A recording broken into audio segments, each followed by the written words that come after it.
Leero ssanyu eri abawagizi ba Lema mwenna. Leero ssanyu eri abawagizi ba Hamza mwenna. Anti kye mwayagaliza embazzi kibuyaga asudde. Hamza final amaze ejjinja n'alikanyuga we libadde lirina okugenda.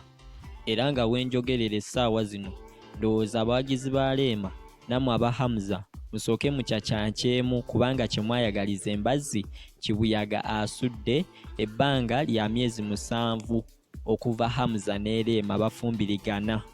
Ebbanga lya myezi 7 okuva we bafumbiriganwa, wabula olunaku olwaleero tumaze ne tukikonfaminga era ne tukikakasa olw'ensonga nti omu ku bakwano ba Lema gwe tuggyemu bwinoono, omu ku bakwano ba Lema ababeera ne Lema gwe tuggyemu bwinoono era ng'atutegeezezza nti omukyala takyalya bumeremere buno, omukyala yeesesemya, omukyala yeeriisa buyembe, omukyala yenywesa juice, omukyala ayina appetite eri kumukumu, omukyala asaba bumango, asaba bwakulyalya bwe butyo. Tumaze okikakasa nti Lema alabika ali lubuto lwa Hamza. Kye mwayagaliza embazzi kibuyaga amazino n'asuula. Oli ku Franklin Media, mwebale kwekuumirako, mwebale ku subscribinga mwenna. Nyongera okutumira abantu bange mwenna abali mu nsi z'ebweru, ng'oli Munnayuganda kutumiddeko mukola kyakabi, ate era wamu nyongera okugamba mu mwenna abatweyungako teweerabira ku subscribinga, teweerabira kunyiga kadde, ate ne tuba nga tweyongerayo maaso.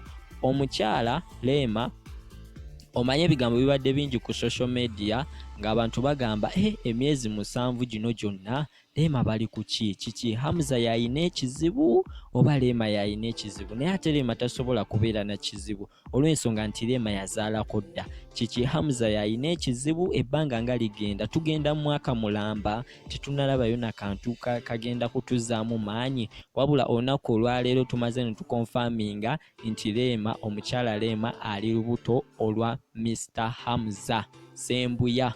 Emyezi gibadde 7 ng'abantu beekuba obwama, kiki kyekyabawo ku Hamza ne Lema, kyekigenda mu maaso nga tetunawulirayo information yonna avaayo gye bali. Kiki Lema olubuto nga terukyukako, munnange nno kaakati olubuto lwa Lema lugenda kukyuka kubanga ebintu bimaze okuzuuka. Omu ku mikwano gya Lema yamaze n'atukakasa ensonga zino, gwe sigenda ku mentioninga mannya kuba nti ebyama bamukubira emize gy'okwatula ebyama nga tebinnaba kujja. Omukyala Lema kimaze okutegeeka nti ali lubuto lwa Hamza, era ng'essaawa zino we twogerera gwe wenna wooli ng'omanye osemberedde Kenzo wandimugambye nti Lema amaze n'afuna eggwaku, Lema amaze n'afuna ekyo kye babadde balinda bafaanizi be. Gwe wenna wooli, naye kyenkusaba babambi Eddie Kenzo tomugamba, ayinza okutuka omutima, naye gwe kyolina okumanya nti Lema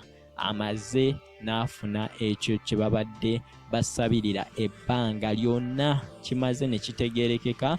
Era ndowooza abawagizi ba Lema olwaleero mulye ku nkoko, mulye ku bintuntu ebyo ababadde basabirira ekintu kino, nammwe mwenna abadde bagamba nti kiki ekyatuuka ku Lema ne Hamza, ani alina obuzibu, ani ebintu ebityo. So omukyalo ono Lema ebintu byali ennaku zino miyembe. Abasinga nammwe ebifaananyi ndowooza mubiraba byasharinga ku social media, ebifaananyi biri different okusinga ku byemabega bye mubadde mulaba, nti ebintu byakozesa ennaku zino, ebintu by'okwemoola, omulaba omukyala, omulaba ali mu muudu, omulaba tatereera, ali ku kino ali ku kiri, bu video bafulumya badropinga, kwegamba olaba happiness eriwo nti there is something kye balina kye bakumye nga secret, naye ate ebyama tumaze okubyasa. So nyongera okugamba subscribe Franklin Media, tubeerawo wano kutusaako amawulire amapya agabagaze, teweerabira kunyiga kadde, mbaagala nnyo.